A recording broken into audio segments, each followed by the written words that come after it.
لبیک یا حسین لبیک یا حسین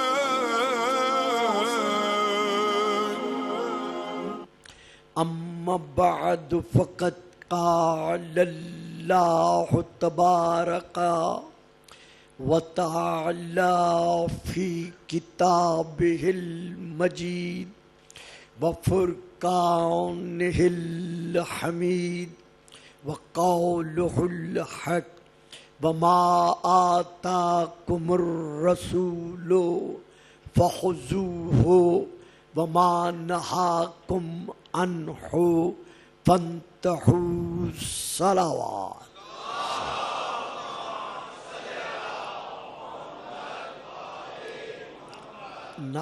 کل میں یہ عرض کر چکا ہوں کہ قبر میں جہاں خدا کی توحید، رسول پاک کی رسالت، قرآن کی حقانیت اور اسلام کی عظمت کے متعلق سوال ہوگا، وہاں علی ابن ابی طالب کی ولایت کا سوال ہر حالت میں ہوگا۔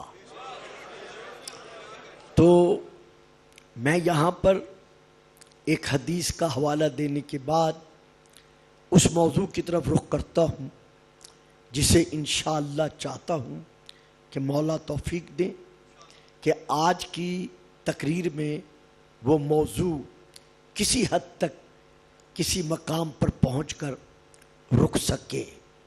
گزارش یہ ہے، اسی قبر کے حوالے سے میں ایک حدیث آپ کے ذوق سماعت کے سپرد کر رہا ہوں۔ یہ حدیث کتاب کا نام ہے تاریخ بغداد، صفحہ نمبر اس کا ہے 102 اور یہ چھپی ہوئی ہے القاہرہ، مطبوعہ بیروت، لبنان۔ اس حدیث کو جس تاریخی شخصیت نے بیان کیا ہے ان کی وجہ سے میں یہ حدیث عرض کر رہا ہوں۔ اس حدیث کو بیان کرنے والی ہیں ہم سب مسلمانوں کی ماں ان عائشہ رضی اللہ تعالی عنہا، ہم سب مسلمانوں کی ماں بی بی عائشہ رضی اللہ تعالی عنہا اس حدیث کی راویہ ہیں۔ وہ یہ روایت کر رہی ہیں، قالت سمعت النبی، بی بی پاک نے فرمایا کہ دیکھو یہ جو میں حدیث تم تک پہنچا رہی ہوں یہ میں کسی سے سن کر نہیں پہنچا رہی بلکہ سمعت النبی، میں نے خود نبی سے یہ حدیث سنی ہے۔ یعنی سنا کر میں یہ حدیث نہیں سنا رہی بلکہ رسول پاک نے یہ حدیث فرمائی اور میں سن رہی تھی۔ اب وہ حدیث کیا ہے؟ یقولو، اور پھر یہ حدیث ایک مرتبہ بھی رسول نے نہیں فرمائی یقولو، بلکہ بار بار جب آپ نے چاہا اس حدیث کو ہمارے سامنے بیان کیا۔ تو اس حدیث میں رسول نے فرمایا یقولو لے علی، علی کی شان بیان کرتے ہوئے رسول فرما رہے ہیں کہ اے علی، اگر میری امت کا کوئی فرد تیری کوئی فضل و فضیلت بیان نہ کرے، تسلیم نہ کرے، کوئی بات نہیں، تیری فضیلت منوانے کے لیے صرف اتنا ہی کافی ہے۔ کیا کافی ہے؟ حسبک مال محبک حسرۃ عند موتہ ولا وحشۃ فی قبرہ ولا فزع یوم القیامہ، کہ اے علی کوئی بے شک تیری فضیلت کو تسلیم نہیں کرتا، نہ کرے، لیکن تیری فضیلت بنوانے کے لیے یہی کافی ہے کہ جب تیرا حبدار مرنے لگے گا تو اس کے دل میں کوئی حسرت نہیں ہوگی۔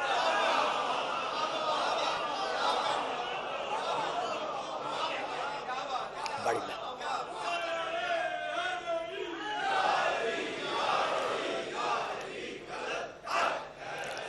جب تیرا حبدار مرنے لگے گا تو اس کے دل میں کوئی حسرت نہیں ہوگی، بڑے اطمینان سے مرے گا۔ کیوں نہ اطمینان سے مرے؟ لینے والے جو آ چکے ہوتے ہیں۔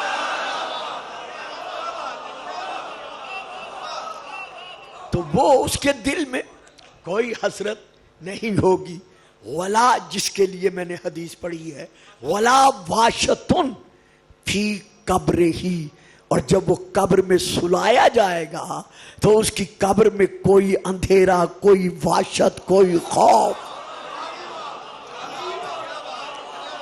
کسی قسم کا قبر میں جا کر اسے ڈر نہیں لگے گا۔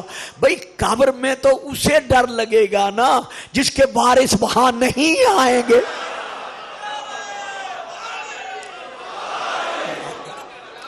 اگر اجازت دیں تو میں اگلا ترجمہ عرض کرنے سے پہلے یہاں ایک اور حدیث حوالے سے پڑھ لوں، پھر اگلا ترجمہ عرض کرتا ہوں۔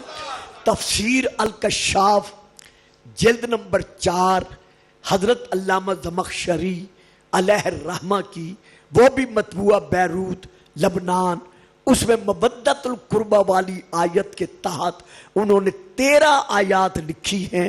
ان 13 آیات کے ساتھ حدیثوں کا جو انہوں نے تذکرہ کیا ہے، ان میں سے ایک حدیث یہ بھی لکھی ہے کہ رسول پاک فرماتے ہیں من مات علی حب آل محمد، جو آل محمد کی محبت رکھ کر مر جائے، جب آ کر قبر میں سلا دیا جاتا ہے تو وہ قبر میں سونے کے بعد جنت کا انتظار نہیں کرتا، بلکہ فتح لہو فی قبر ہی بابان الی الجنہ، اس کی قبر میں 2 دروازے جنت کی طرف کھول۔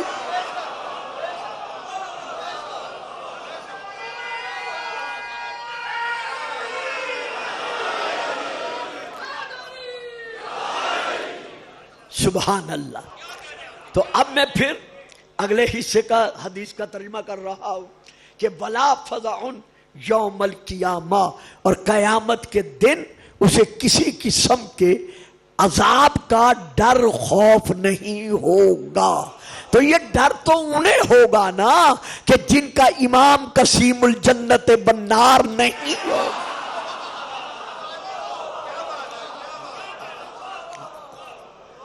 تو یہاں پر کافی حدیث ہیں، میں باقی لینا نہیں چاہتا، بلکہ صرف ایک حدیث اور بیان کرتا ہوں۔ کتاب کا نام ہے جناب المودت، دوسری کتاب کا نام ہے مودت القربہ، شیعہ کتاب کا نام ہے باقی کتابوں کے ساتھ حب علی ابن ابی طالب۔ تو اب میں ان کتب سے لے کر صرف یہ حدیث دے کے موضوع کی طرف آتا ہوں۔ ان عمر ابن الخطاب، حضرت عمر رضی اللہ تعالی عنہ جیسی تاریخی شخصیت اس حدیث کو روایت کرنے والی ہیں، یعنی وہ اس حدیث کے راوی ہیں۔ وہ فرماتے ہیں کہ قال رسول اللہ صلی اللہ علیہ وآلہ وسلم، رسول پاک نے ارشاد فرمایا، سبحان اللہ، حب علی براءۃ من النار، لوگوں اگر جہنم سے بچنا ہے تو علی کی محبت جہنم سے بچانے کا پروانہ۔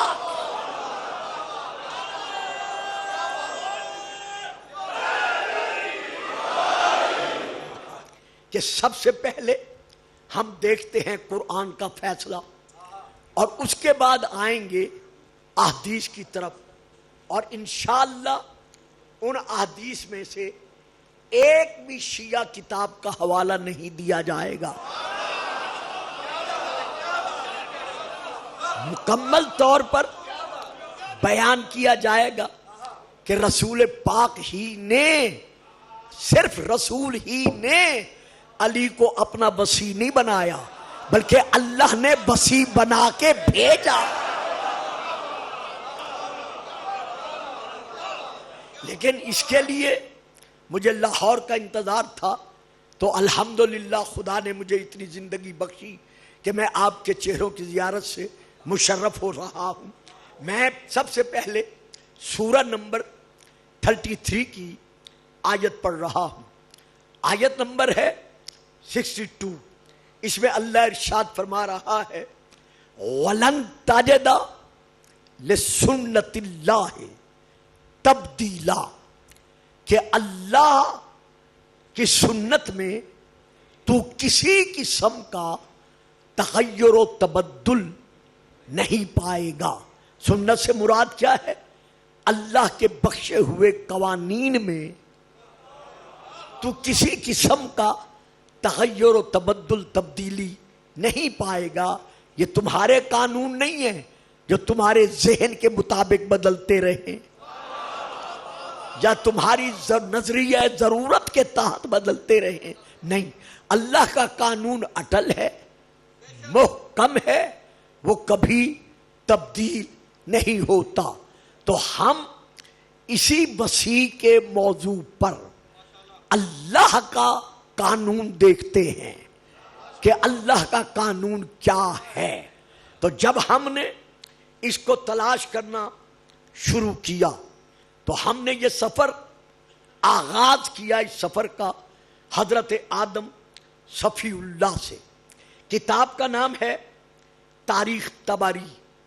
بڑے آرام سے پڑھوں گا کیونکہ داد والی بات ہے نہیں کہ خام خواہ میں زور لگاؤں۔ تاریخ طبری جلد نمبر 1، قوم شریف ایران کی چھپی ہوئی، صفحہ نمبر 107، سطر نمبر 15۔ پھر دوسری تاریخ کی کتاب تاریخ کامل علامہ ابن اسیر کی، مطبوعہ بیروت لبنان، صفحہ نمبر 49۔ میں یہاں سے لے کر پڑھ رہا ہوں کہ جب حضرت آدم علیہ السلام کی وفات کا وقت قریب آیا تو انہوں نے اپنی وفات سے 10 دن پہلے اوصا ابنہ شیزا، شیز بیٹے کو اپنا وصی مقرر فرمایا۔ یہ کتب سے ثابت ہے کہ حضرت آدم علیہ السلام نے حضرت شیز کو اپنے بیٹوں میں سے اپنا وصی بنایا۔ نمبر 1۔ نمبر 2، تاریخ کامل جلد نمبر 1، صفحہ نمبر 54، سطر نمبر 6 سے لے کر 7 تک۔ جب جناب شیز کی وفات کا وقت قریب آیا، اوصا ابنہ انوش، تو انہوں نے اپنے بیٹے انوش کو اپنا وصی مقرر فرمایا۔ اسی طرح تاریخ کامل جلد نمبر 1، یہاں پر درج ہے کہ جب انوش کی وفات کا وقت قریب آیا تو ان کے بیٹوں میں سے ایک بیٹے کا نام کینان تھا، وَإِلَيْهِ الْوَصِيَّةُ، تو انہوں نے اپنے بیٹے کینان کو اپنا وصی مقرر فرمایا۔ نمبر 4، تاریخ کامل جلد نمبر 1، کینان کے بیٹوں میں سے جو کافی بیٹے تھے، ایک بیٹے کا نام مہلائیل تھا، تو جب ان کی وفات کا وقت قریب آیا تو وَإِلَيْهِ الْوَصِيَّةُ، تو انہوں نے مہلائیل کو اپنا وصی مقرر کیا۔ نمبر 5، مہلائیل کے پھر کافی بیٹے تھے، ان بیٹوں میں سے ایک کا نام یرد یا ایارد تھا۔ آپ نے تمام بیٹوں کو چھوڑ کر اسی یرد کی طرف وَإِلَيْهِ الْوَصِيَّةُ، وصیت اس کے لیے کی، یعنی اس کو اپنا وصی مقرر فرمایا۔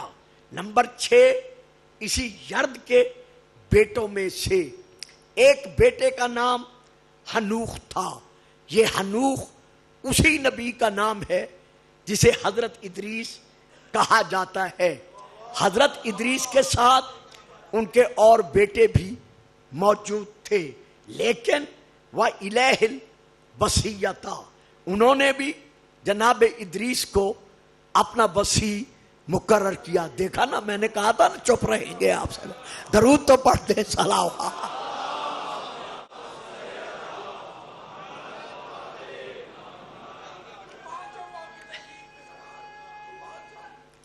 جی بڑی مہربانی۔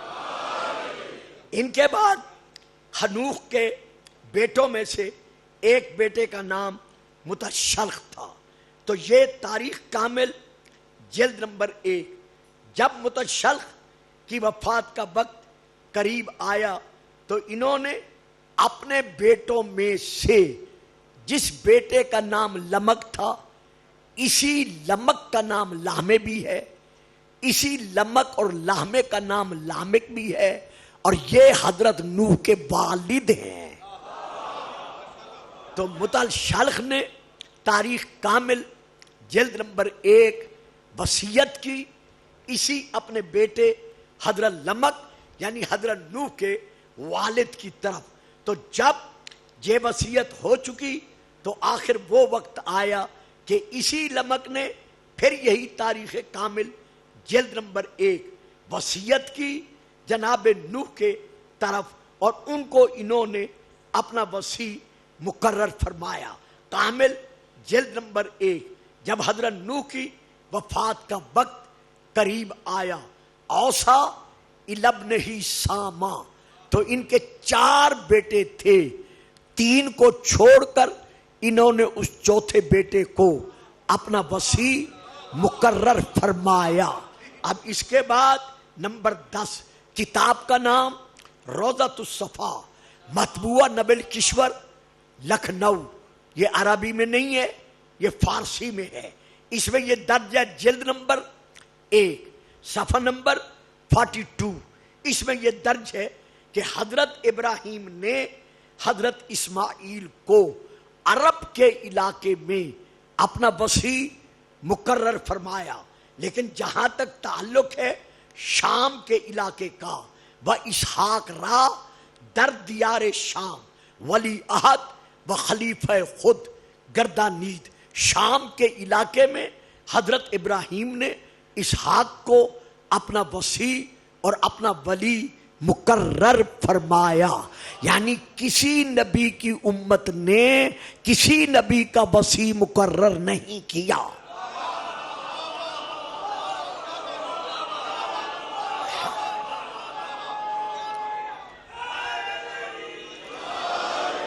بلکہ ہر نبی اپنا وصی، اپنا خلیفہ، اپنا جانشین خود مقرر کرتا گیا۔ اب ہم یہاں پر پھر حوالہ دے رہے ہیں اسی کتاب روضۃ الصفا کا، کہ حضرت اسماعیل نے اپنے بعد کیدار نے حمل کو، حمل نے بنت کو، بنت نے سلمان کو، سلمان نے ہمسی کو، ہمسی نے السی کو، السی سے عدد کو، عدد نے ماد کو، ماد نے نزار کو، نزار نے مدرکہ کو، مدرکہ نے خزیمہ کو، خزیمہ نے کنانہ کو، کنانہ نے فہر کو، فہر نے غالب کو، غالب نے لوئی کو، لوئی نے کعب کو، کعب نے مرہ کو، مرہ نے کلاب کو، کلاب نے قصائی کو، قصائی نے عبد المناف کو، عبد المناف نے عبد المطلب کو، اور عبد المطلب نے ابو طالب کو۔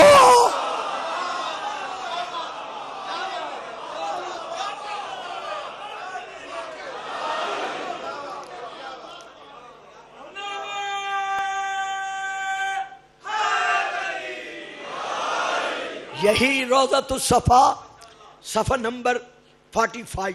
حضرت اسحاق نے حضرت یعقوب کو اپنا وصی مقرر فرمایا۔ پھر نمبر 13 یہی روضۃ الصفا صفحہ نمبر 68۔ حضرت یعقوب نے یوسف را وصی و ولی عہد خود گردانید، جناب یوسف کو اپنا وصی اور اپنا ولی مقرر کیا۔ نمبر 14 تاریخ طبری جلد نمبر 1 صفحہ نمبر 255، سطر نمبر 14۔ وَإِنَّ يُوسُفَ أَوْصَى إِلَىٰ أَخِيهِ يَهُودَا جناب یوسف نے اپنے بھائی یہودا کو اپنا وصی مقرر کیا۔ نمبر 15 تاریخ کامل جلد نمبر 1 صفحہ نمبر 136۔ حضرت ایوب نے اپنی موت کے وقت اپنے بیٹے حومل کو الابن ہی حومل اپنے بیٹے حومل کو اپنا وصی مقرر کیا۔ نمبر 16 تاریخ کامل جلد نمبر 1 صفحہ نمبر 189 سطر نمبر 5۔ جب حضرت موسیٰ علیہ السلام نے پہلے اپنا وصی جناب ہارون کو مقرر کیا تھا، لیکن ان کے بعد روضۃ الصفا یوشیرا خلیفہ و ولی خود گردانید حضرت یوسف کو اپنا وصی اور اپنا خلیفہ جناب موسیٰ نے مقرر کیا۔ تاریخ کامل جلد نمبر 1۔ حضرت یوشع نے کالب بن یوفنا کو، جس کا دوسرا نام کالب بن یوحنا بھی ہے، اپنا وصی بنایا۔ نمبر 17 کالب بن یوحنا نے اپنے بیٹوں میں سے فرزندوں میں سے یوساکوس کو اپنا وصی بنایا۔ نمبر 18 روضۃ الصفا جلد نمبر 1۔ بعد میں حضرت الیاس نے ایسا کو اپنا وصی مقرر کیا۔ پھر نمبر 19 ایسا نے ذوالکفل کو اپنا وصی مقرر کیا۔ پھر یہی تاریخ جلد نمبر 20 تاریخ کامل جلد نمبر 1 صفحہ نمبر 228۔ حضرت داؤد نے فلما ماتا، جب ان کا وقت وفات قریب آیا اور وہ مرے، تو انہوں نے حضرت سلیمان کو اپنا وصی خود مقرر کیا۔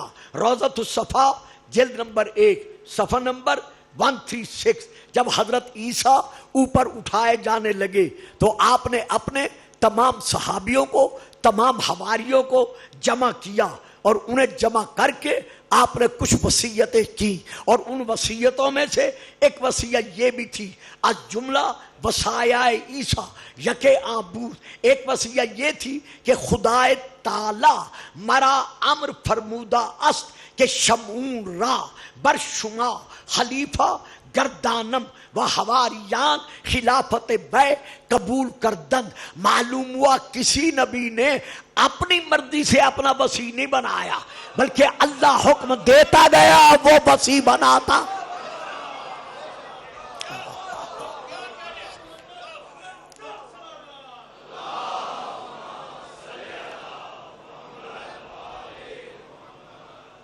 یہاں تک میں آپ کو لے آیا۔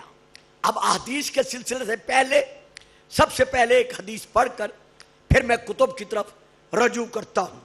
جناب جابر بن عبداللہ انصاری رضی اللہ تعالی عنہ سے یہ حدیث روایت کی گئی ہے کہ رسول پاک نے ارشاد فرمایا، جب ان سے پوچھا گیا کہ یا رسول اللہ آپ کے بعد آپ کے خلفاء کون ہوں گے، تو آپ نے کسی پر خلفاء کو چھوڑا نہیں۔ میں آج رکنا نہیں چاہتا، لیکن آپ کی خاموشی اتنی بھی مجھے گوارا نہیں ہو سکتی۔ تو رسول پاک سے جب پوچھا گیا کہ یا رسول اللہ آپ کے بعد آپ کے خلفاء کون ہوں گے، تو اس حدیث کے مطابق رسول نے، یہ شیعہ کتب میں ہے، رسول نے اپنا خلفاء کو کسی پر چھوڑا نہیں، بلکہ فرمایا ہم خلفائی و اوصیاء الامر من بعدی، میرے جو خلفاء ہیں وہ اولیاء الامر من بعدی، اور جو میرے بعد میرے امر کے ولی ہیں وہ کون کون ہیں؟ اولہم اخی علی ثم بعدہ الحسن ثم الحسین ثم علی ابن الحسین ثم محمد ابن علی ثم جعفر ابن محمد ثم موسیٰ ابن جعفر ثم علی ابن موسیٰ ثم محمد ابن علی ثم علی ابن محمد ثم حسن ابن علی ثم محمد ابن الحسن۔ اب ہم آتے ہیں کتب احادیث کی طرف۔ سب سے پہلے میں جس کتاب کا نام لے رہا ہوں، میرے بھائیوں کی مشہور کتابوں میں سے یہ ایک کتاب ہے۔ کتاب کا نام ہے مناقب ابن مغازلی شافعی، صفحہ نمبر 89, حدیث نمبر 132, سطر نمبر 10 سے لے کر 12 تک۔ راوی حدیث کے حضرت جابر بن عبداللہ انصاری یہ بیان کرتے ہیں ان النبی، رسول پاک سے یہ حدیث ہے، کالا رسول پاک نے ارشاد فرمایا، ان اللہ عز و جل انزل قطعۃ من نور فاسکنھا فی صلب آدم، اللہ نے نور کا ایک جز علیحدہ ظاہر کیا اور ظاہر کرنے کے بعد اس نور کے جز کو اللہ نے صلب آدم میں رکھا، فساقاہا، پھر اس نور کو وہاں سے چلایا، یعنی پشت در پشت اس کے سفر کو اللہ نے جاری رکھا، حتیٰ قسمہا، یہاں تک کہ ایک صلب ایسا بھی آیا جہاں اللہ نے اس نور کو تقسیم کر دیا، جزءین، وہ نور 2 جزوں میں تقسیم ہوا، جزءن فی صلب عبداللہ، ان میں سے ایک جز صلب عبداللہ میں ٹھہرایا گیا، وہ جزءن فی صلب ابی طالب، اور ان میں سے ایک جز ابو طالب کے صلب میں ٹھہرایا گیا، فاخرجنی نبیًا، اللہ نے مجھے نبی بنا کر اس عالم میں جلوہ فگن کیا، وَأَخْرَجَ عَلِيًّا وَصِيًّا، اور علی کو وصی بنا کے بھیجا۔ نہیں صاحب، آپ مل کے نعرہ لگانا چاہیے، نعرہ ہے سبحان اللہ۔ کتاب کا نام ہے المعجم الکبیر، جلد نمبر 6، انشاءاللہ لائبریری میں ضرور موجود ہوگی، صفحہ نمبر 221، حدیث نمبر 6063، نمبر 2، الریاض النظرہ، جلد نمبر 2، نمبر 3، یہی آل رسول، جلد نمبر 2، صفحہ نمبر 417، حضرت جناب سلمان نے رسول پاک سے قل تو یا رسول اللہ، کہتے ہیں میں نے کہا یا رسول اللہ، لکل نبی وصی، ہر نبی کا کوئی نہ کوئی وصی ہوتا ہے، فمن وصیوں کا،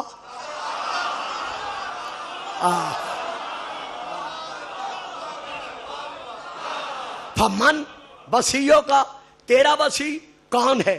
کالا تعلمو من وصیو موسیٰ، رسول پاک نے فرمایا سلمان جانتا ہے موسیٰ کا وصی کون تھا؟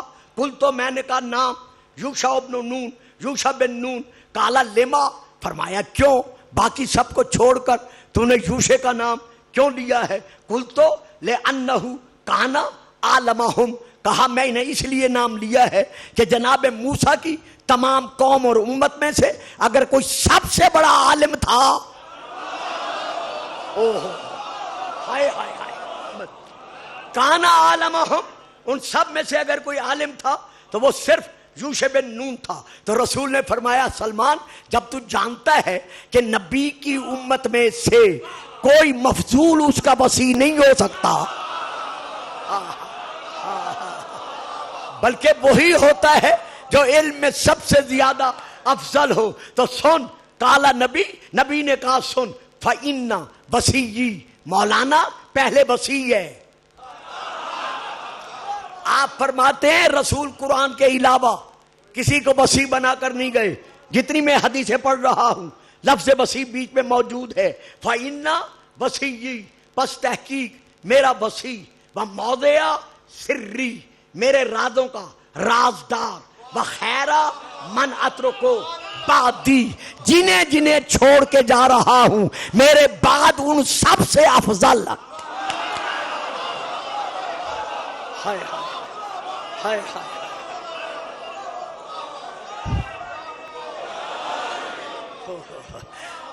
جنہیں جنہیں چھوڑ کے اپنے بعد جا رہا ہوں ان سب میں سے افضل۔ اور اس کے بعد فرمایا وہ یونجزو عدتی، میرے وعدوں کو پورا کرنے والا، وَيَقْضِي دَيْنِي، اور میرے قرضوں کو اتارنے والا، وَبَارِثِي، اور میرا بارث کوئی اور نہیں ہے، علی ابن ابی۔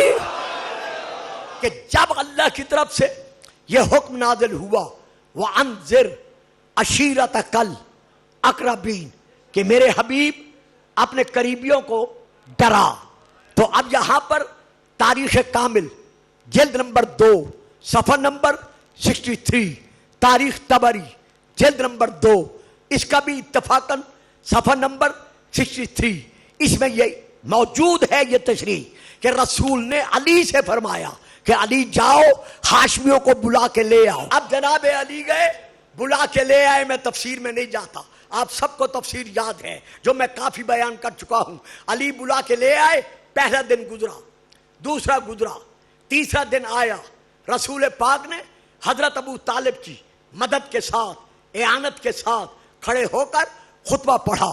خطبہ پڑھ کر جو حاضرین 40 موجود تھے، رسول نے ان کی طرف دیکھا، دیکھ کر فرمایا فَأَيُّكُمْ يُوَازِرُنِي عَلَى هَذَا الْأَمْرِ، تم میں سے کون ہے ایسا جو اس امر تبلیغ پر میری مدد کرے، یوازرونی، میری مدد کرے، اور جو اس پر میری مدد کرے گا الا ان یکون اخی، وہ میرا بھائی ہوگا، وابسی، الا ان یکون اخی، وہ میرا بھائی ہوگا، وابسی، وہ میرا وصی ہوگا، وزیری، وہ میرا وزیر ہوگا، اتنا نہیں، وہ خلیفتی، وہ میرا خلیفہ۔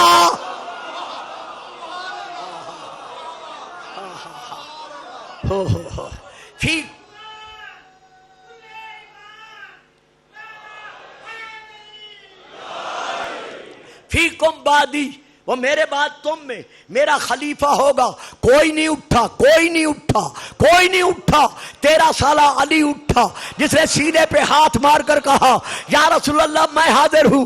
علی فرماتے ہیں رسول نے میری گردن میں ہاتھ ڈالا اور ہاتھ ڈال کر ارشاد فرمایا کہ لوگوں سن لو، ان ھذا اخی و وصی و خلیفتی۔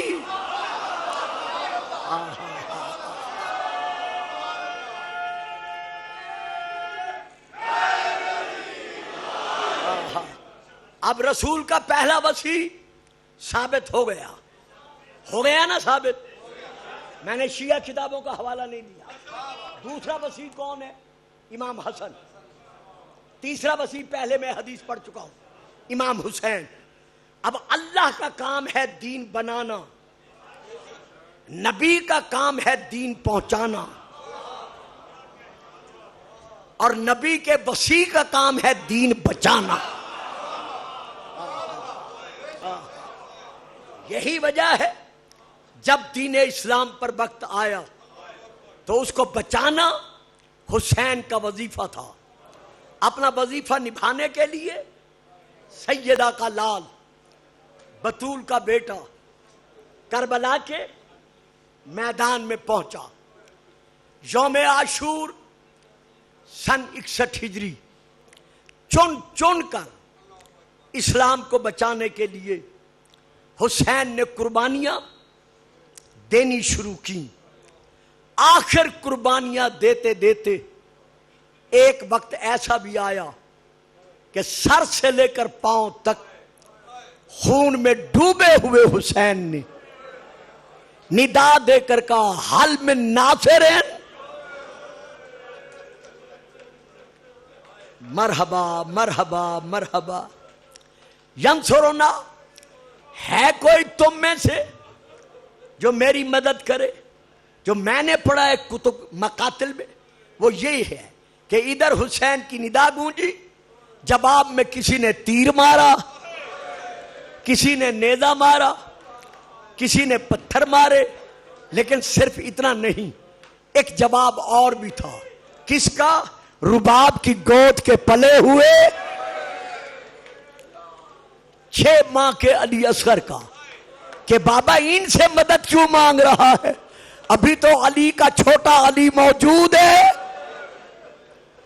حسین خیمہ گاہ میں آئے، علی اصغر کو سنبھالا، میدان میں لے آئے.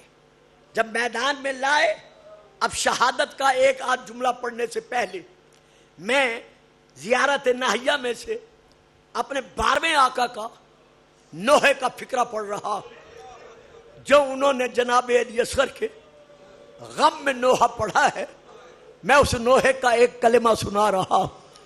آپ پردہ غیبت میں رہ کر خون کے آنسو روتے ہوئے فرما رہے ہیں، ہائے میرا مظلوم شہید، تو کیسے ظلم سے شہید کیا گیا. فَإِنَّهُ ذُبِحَ مِنَ الْأُذْنِ إِنَ الْأُذْنِ، یہ وہ شہید ہے جو کان سے کان تک شہید کیا گیا.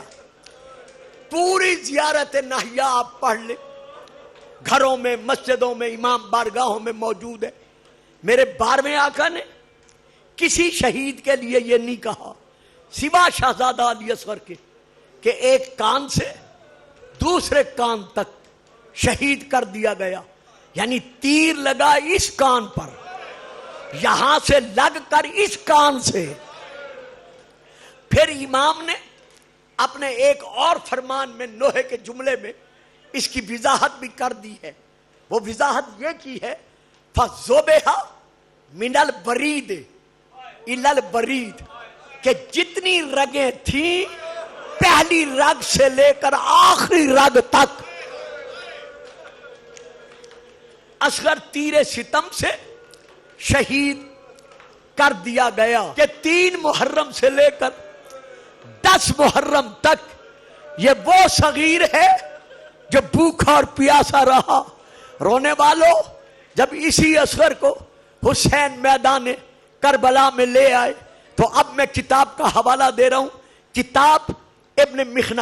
وہاں یہ درج ہے کہ امام نے جب اصغر کے لیے پانی مانگا اور ہر ایک نے تانا دیتے ہوئے کہا کہ حسین پانی اپنے کو چاہیے، مانگتے صغیر کے لیے ہو، تو اب امام نے اصغر کے چہرے سے پردہ ہٹایا، ابا کا دامن ہٹایا، ہٹا کر ایک یوں اصغر کو امام نے ہاتھوں پر اٹھایا، اٹھا کر یوں امام نے سر کے اوپر بلند کیا، بلند کر کے چاروں طرف فوج اشقیاء کو دکھا کر کہا کہ او یزیدیو، میں اور پانی نہیں مانگتا، صرف ایک گھونٹ اسے پلا دو. حرملہ نے تیر سنبھالا جو زہر میں بجھا ہوا تھا، اس نے نشانہ باندھا، جیسے تیر چھوڑا، ابھی چھوڑا ہی تھا، کیا مقام عظمت ہے. جناب بی بی رباب کا دروازے سے کھڑے ہوئے دیکھ رہی تھی، ادھر تیر چلا، وہاں خیمے کے دروازے سے آواز دے کر کہا، خبردار اصغر.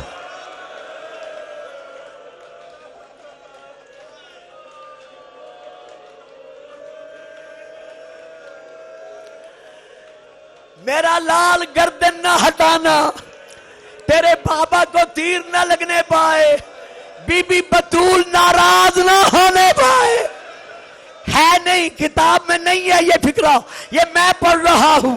جب بی بی نے یہ کہا ہوگا بطول ناراض نہ ہو، پہلو سے آواز آئی ہوگی، میری رباب بیٹی، میں تو جنت البقیع چھوڑ کے آ گئی ہوں.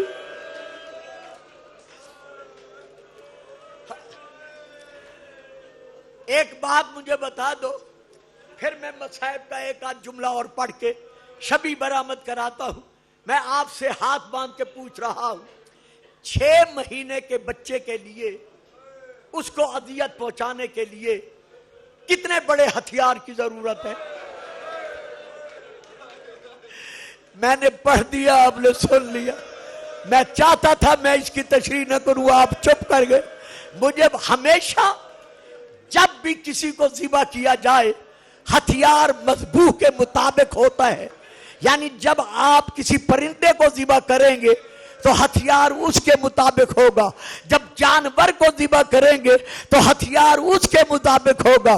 جب اونٹ کو ذبح کریں گے تو ہتھیار اس کے مطابق ہوگا. اولاد والوں میں کیسے پڑھوں؟ چھوٹا سا 6 مہینے کا علی اصغر، اس پر تیر کون سا چلا؟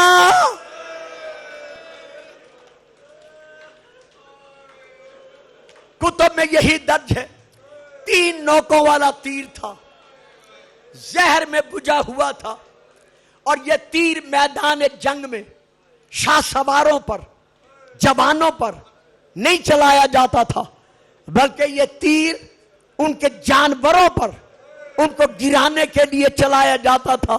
اب ذرا آنکھیں بند کرو، ذرا تصور کرو کہ جو تیر جانوروں پر چلتا تھا وہی تیر حسین کے صغیر پر چلا. ایک کونے میں لگا، دوسرے کونے سے نکلا، حسین کے بازو پر جا کر یہ تیر رک گیا.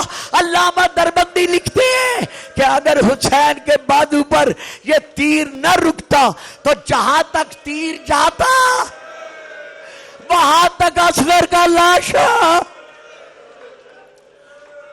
اللہ اکبر، اللہ اکبر.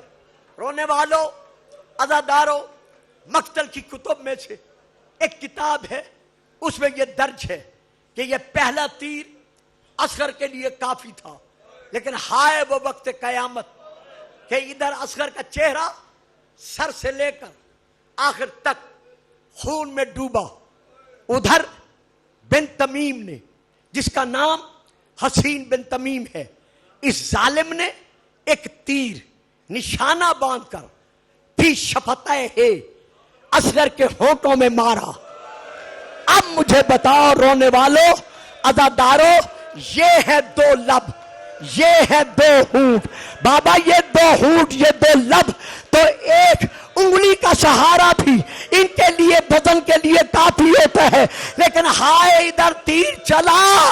اب جو ترجمہ ہے میں صحیح نہیں پڑھوں گا، میں صرف ترجمے میں اتنا کہوں گا کہ لبوں پر تیر لگا، اصغر کے دونوں لب کیمے کی شکل میں بدل گئے.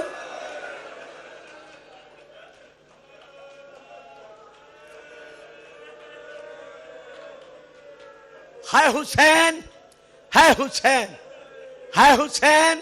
حسین نے اصغر کو سنبھالا، لے کر چلے. بس میں ختم کرتا ہوں. لے کر چلے.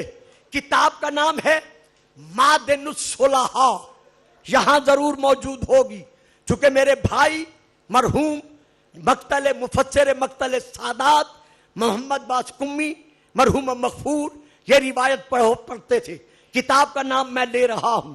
کتاب کا نام ہے معدن الصلحاء. تمام بیبیاں دروازے پر جمع ہیں. حسین کپڑا ڈال کر اصغر کو یوں لے کر آ رہے ہیں، لیکن خون کہاں رکتا؟ کپڑے کے نیچے سے خون گر رہا تھا. جیسے دروازے پر آئے ہر بی بی آگے بڑھی. سب سے پہلے جناب رباب بڑھی. جیسے بڑھی امام نے ہاتھ سے اصغر کا لاشا سنبھالا. سنبھال کر بی بی رباب کو دے کر کہا، رباب یہ لے، تیری قربانی منظور ہو گئی ہے، اب میں قبر بناتا ہوں، تو قبر میں سلا دینا.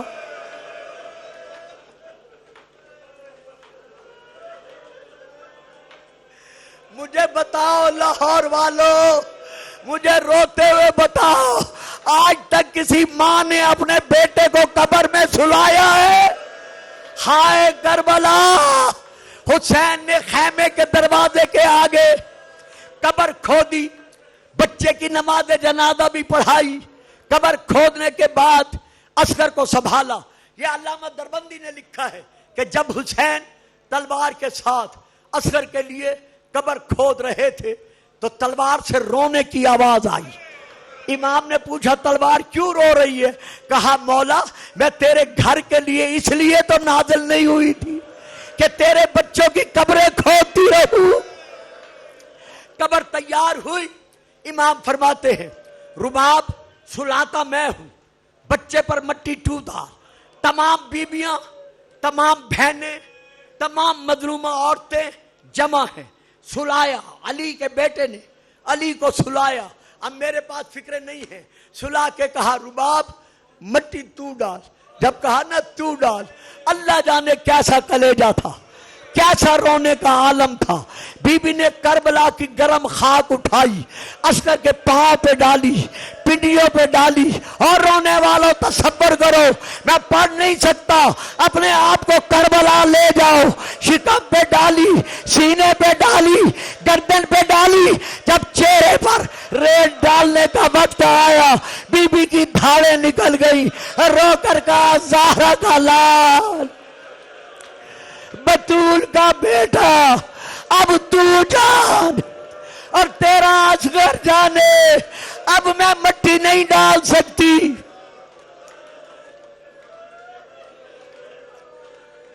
بھائی کمی صاحب پڑھا کرتے تھے کہ ایک ہاتھ اس وقت حسین کے شانوں پر آیا.